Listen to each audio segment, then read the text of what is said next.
Let's ask that question again.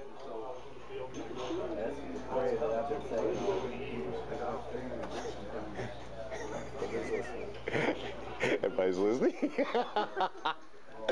So let's ask that question again. Why are you here? I mean, as you had that discussion, the thing that was predominant in all the conversation is that I'm here because somebody invited me. It wasn't because they saw a bulletin or they went onto the church website and they saw, oh, this is a men's group, we can go and do this. Most of the time, the reason why we're here is because of somebody's invitation who had a relationship in our lives. And I think about Wayne, one of our newer guys that's here. I mean, the reason why he's here is because Ray sits at his table at the encounter group on Tuesday night. And we all have similar stories where we were invited by somebody else. And as I thought about this, and I thought about where we wanted to go, I wanted to take you back to one of my favorite stories in the Bible. It's always resonated with me. It's always been my favorite, and it's the woman at the well. And it's not so much, for me, it's not so much the conversation that she had with Jesus, because that, talking about living water, and as you know, if you've been in the encounter group, what are you talking about? She's thinking indoor plumbing. It's not, to me, it's not about that. It's after she encountered Jesus, after she encountered something that was no longer a concept, wasn't any longer somebody that she had heard about, but it became a person, somebody real, somebody alive, somebody who looked into her eyes and knew her, and knew everything that she had done, all of her issues, all of the stuff that had gone on in her life, and yet loved her. But what I want to focus on today is what happened after that.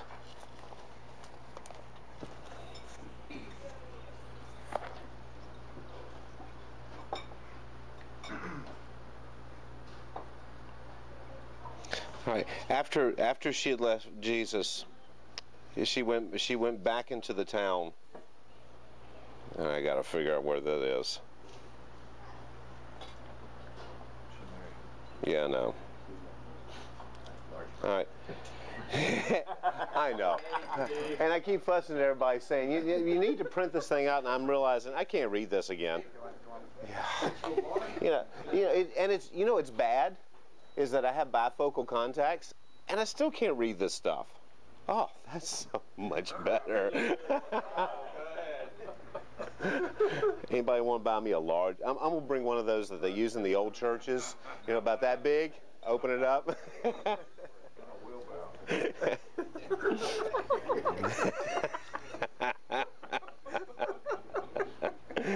All right, listen. Okay. Then leaving the water jar, the woman went back into town and said to the people, "Come see a man who told me everything I did. Could this be the Christ?" They came out of the town and made their way to him. And then this is their response. Many of the Samaritans from the town believed in him because of the woman's testimony. He told me everything I did.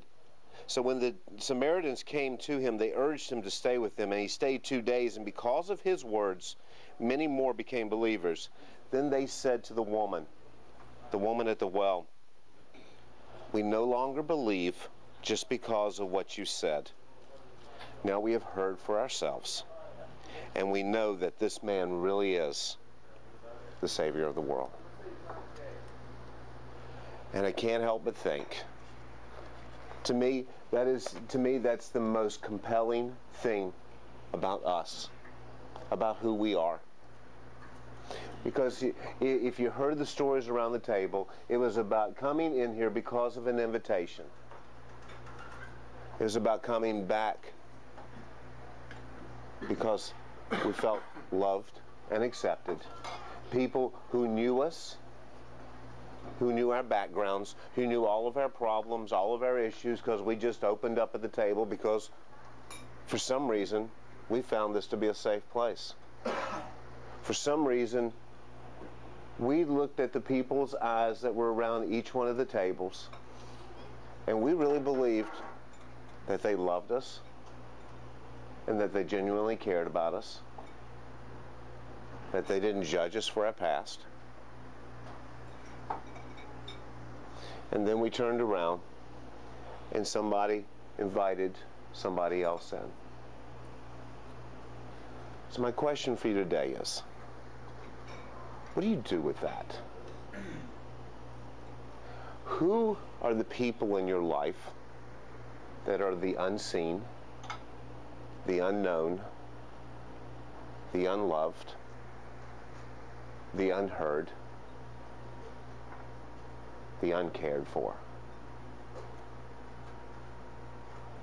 Everywhere around us, there are people, whether it's in Blue Ridge, sitting in a row, whether it's whatever ministry that you're a part of, whether it's the children's ministries or whether it's on the parking team, there are still people that are around you that are still unheard, that are not known, that are unloved, that are not cared for.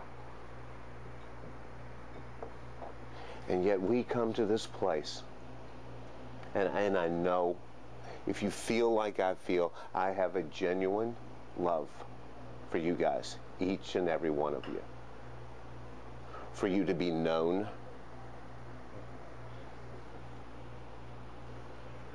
and to be loved.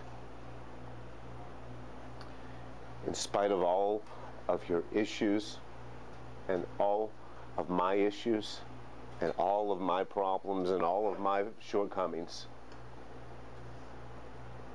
I feel loved. And I, in turn, want to take that and share that with somebody else. The only reason why Duke moved into that relationship with Jesus Christ is because he had people around him that, in spite of everything that he did and all of his mistakes, they continued to love him, they continued to move into his life, and they continued to genuinely care about him.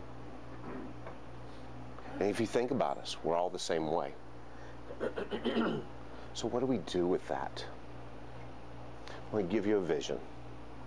I want to start this new year. Even though we're in the middle of January, it's still the beginning of the year.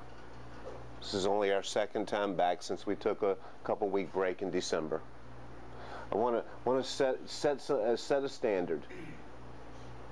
And the reason why I want to do this is because, and Steve Collins mentioned it last week, 2 weeks ago, I signed a contract with 11 other guys. I signed a contract to be so open to them. I mean, I signed a contract to make them so much a part of my life, to pour everything that I've got into them, to give them everything that God's given to me. I've agreed to be there for them, no matter 24/7, no matter what's going on in their life, to help them move into a place and to utilize the abilities and the gifts and the talents that God has given them. I made a commitment. And I thought about that last week when Steve Collins was talking about fasting, and I know there was some pushback from that. And I know when he said maybe give up television, and I know there was some pushback from that.